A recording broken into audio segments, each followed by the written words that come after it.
Hi guys, how are you?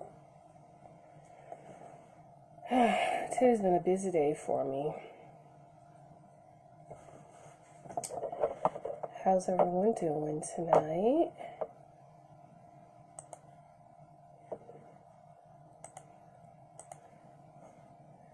Just gonna wait for a few people to come on here.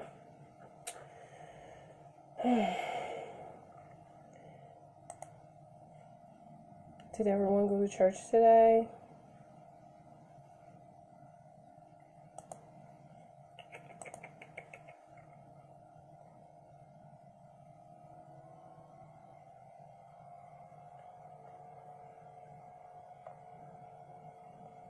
Do you guys still go to Sunday school? I haven't been to Sunday school yet this year, so I have to try to make it. Who is that? Thomas. Hi, Thomas. Hi, Nicole. How are you guys? Let me just tag a few people here. Hi, Diane. Hi. How are you? Hi, Gina.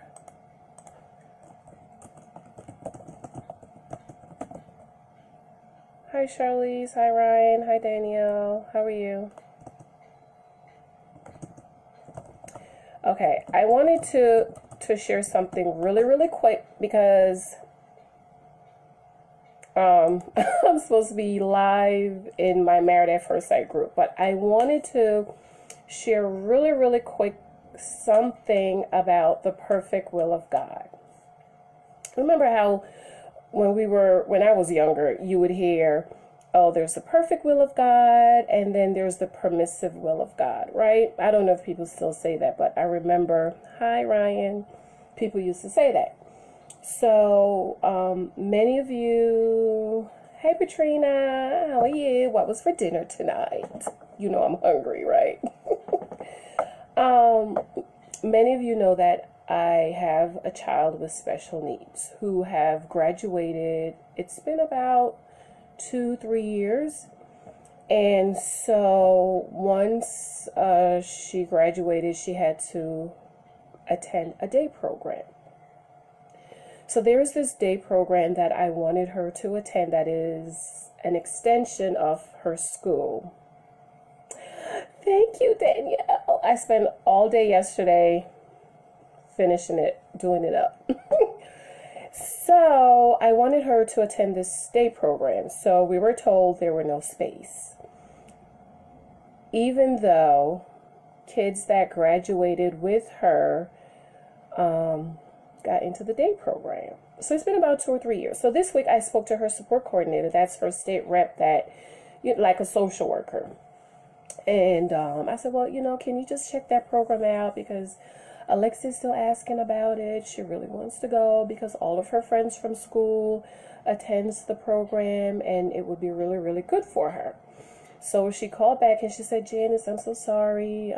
They're still saying there is no space, even though since 2 years, kids that have graduated after Alexia has gotten into the state program. So how is it that there is no space? Hi, Miss Linda. How are you? So I was like, well, okay. And of course, there's more to the story. There's history with the director, so on and so forth. So this year, one of my goals was to pray more. And I get up early in the morning. Sometimes I'm up at 4. Sometimes I'm up at 2 because I go to bed early.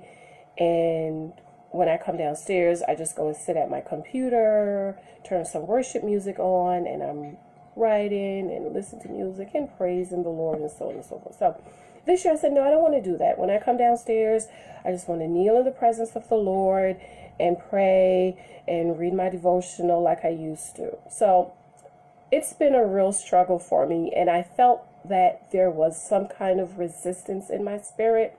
Like I've only done that twice this year so far, excuse me.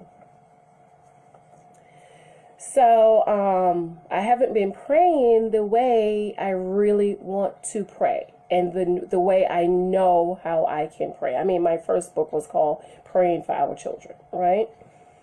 So on yesterday morning, on Friday night, I slept downstairs because I have a writing deadline. And so when I have a writing deadline, if I haven't met it, I'll sleep for 2 hours and I'll get up for 2 hours and work for 2 hours right here in the living room. And, I sleep here, I get up, my computer's right here, I can work. Because my husband said when I wake up, I wake everyone up in the house. So I stay downstairs when I have a deadline, so I don't have to wake everyone up in the house. So yesterday morning, I woke up and I went upstairs to the bathroom. So when I went in the bathroom, I felt the presence of the Lord. So, that's for some people. I know some people believe you shouldn't pray in the bathroom. You shouldn't talk to God in the bathroom. Jesus doesn't go in the bathroom with you, as if you leave him at the door and say, stay right here, Jesus, I'll be back. Or you're sitting on the toilet and God forbid, you're having a heart attack. What are you going to do? You're going to be like, well, wait a minute. Let me get out of the bathroom so I can pray or call Jesus. So I went in the bathroom and I felt the presence of the Lord. I'm going to come back and answer all the questions, guys. Hi, Ryan. So I felt the presence of the Lord. And in my mind's eye, I could see my uncle, my favorite uncle. I came from boy family on both sides. My mom, my dad, mostly male. So my favorite uncle, we call him Little Man because he's little. When I was in the bathroom, I could sense my uncle. And he's standing at my grandmother's kitchen and he's peeling sugarcane for me. I love sugarcane, and he used to do that for me when I was little. So I just could, in my mind's eye, I could see my uncle leaned up on the kitchen post, just peeling the sugarcane, and he called me by my family name. Now, maybe one or two people know what my family name is, except for my family. So I'm in the bathroom and I sense the presence of the Lord, and in my mind I can see my uncle and he's peeling the sugar cane and he called me by my family name. And then I heard the Spirit of the Lord spoke to my heart and said, you don't think if I wanted her there I could get her in? Did you get that? The Spirit of the Lord asked me, he said, you don't think if I wanted her there, I couldn't get her in? As the Lord was saying, if I wanted Alexia at that day program, I could get her in. So, when God, my dad always said, when God asks you a question, it's not for you to answer him, because he already know what the answer is. It's for us to answer him. Remember what in Genesis when Jacob was fighting with the Lord, with the angel of the Lord, and the angel of the Lord asked him, what is your name? And Jacob said, my name is Jacob. And Jacob means trickster, heel grabber. And the Lord spoke to him and said, your name is not Jacob, your name is Israel. So when God asks us a question, it's not so much for him to know the answer, because he already do. So the Lord was letting me know that even though I wanted my daughter to go to this program, it was not his will for her to go, because if it was, he could have gotten her in. And a peace just came over me, because I really, really, really, really want her to go to that program. Because all of her friends are there. And there were teachers there that used to work at the old school. And it's just an extension of her school. But the Lord reminded me of how I got her into one of the programs that she's in now. She had graduated in June. And because there are changes in the state, Governor Christie changed the way the state pays for day program for people with special needs. And so now they could graduate this week and attend day program next week. It wasn't like that. It would, if you had all of your paperwork in, if you did everything you were supposed to do, it would take 3 months, because I knew kids who graduated the year before Alexa graduated, and they were still at home, and I was like, that's not going to be us. I was on it. Okay. So I remember we were here, and she came downstairs and she said, Mommy, I'm ready to go to a day program. I don't want to stay home. I don't want to stay home. Oh my God, I cannot tell you how that broke my heart. If you don't have a child with special needs, you would not understand how that broke my heart. And she came down her stairs, and I was coming out of my room, and I grabbed her hand and I said, okay, Lexi, let's kneel down right here and let's pray. And we knelt down and we prayed. And the moment I got off the phone, one of the day program that she's in, her name is Joy. I will never forget her name. She called. She said, Janice, I've been trying to call you. I've left messages for you. Yes, we have room. We would love to meet Alexia. We would love to have her. We know, when can you come and meet with us, and so on and so forth. So I told Joy, I said, well, her grant didn't come through yet, so I'm going to have to pay for her. She said, okay, we'll work something out. And I think the payment was like $127 a day. And I was like, I really can't afford that. She said, well, how about the discount fee of $70 a day? So I was like, okay, $70 a day sound great. So we calculated it, and I said, well, we can do 2 days a week. And then when I thought about it, I called her back. I said, well, we can do 3 days a week. And so that's how she got into the day program, one of the day programs that she's in now, because God made a way. And he reminded me of that, how I grabbed her hand and we sat down, we knelt down and we prayed. And the moment we got off the phone, someone called us and said, I've been calling you. I've been leaving messages for you. You didn't call me back, but we have room. We would love to meet Alexia, and we would love for her to come.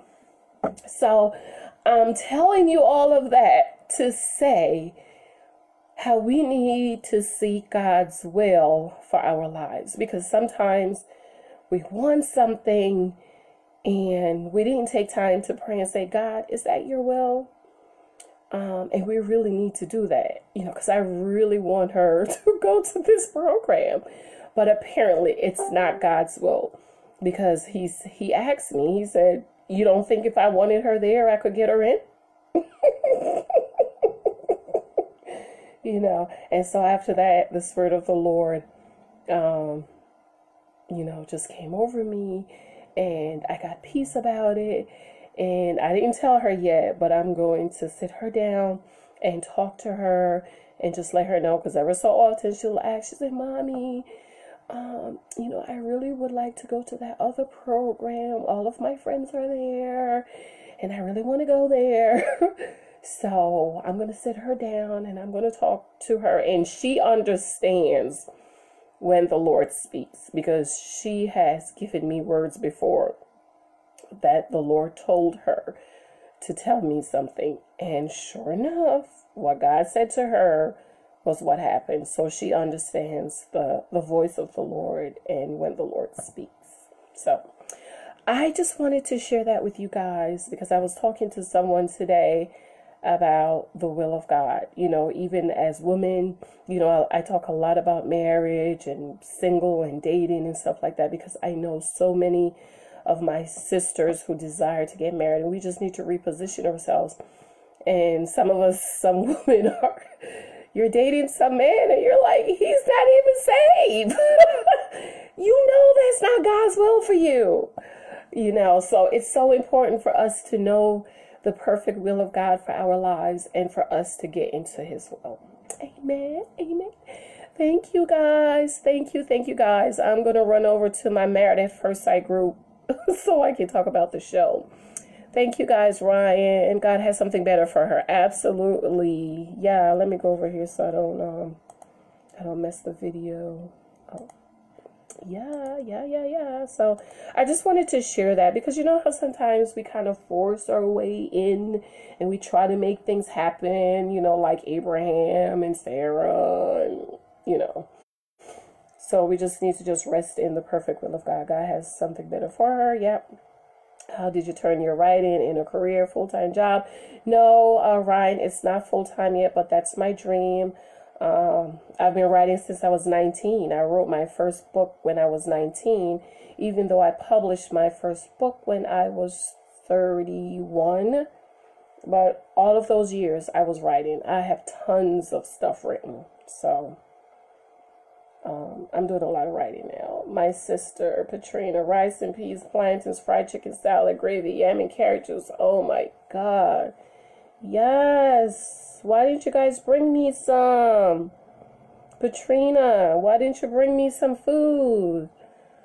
You're welcome, Ryan. All right, guys. Thank you so much for watching. I'm going to start jumping on just a little bit more because I know I've been busy. And it's hard with little Michael because, you know, he thinks he needs to be on too. So I'm going to try to tape when Big Michael is here so he can keep him upstairs and I can be downstairs and I can do what I need to do. All right. Love you guys. Thank you. And just remember to pray for the perfect will of God to be done in your life. Seek Him. Get an answer. You know, even in the people you married. I don't know how you marry people without God saying it's okay, you know, because that's your life. But anyways, that's another video. Love you guys. Thank you. Thanks, guys.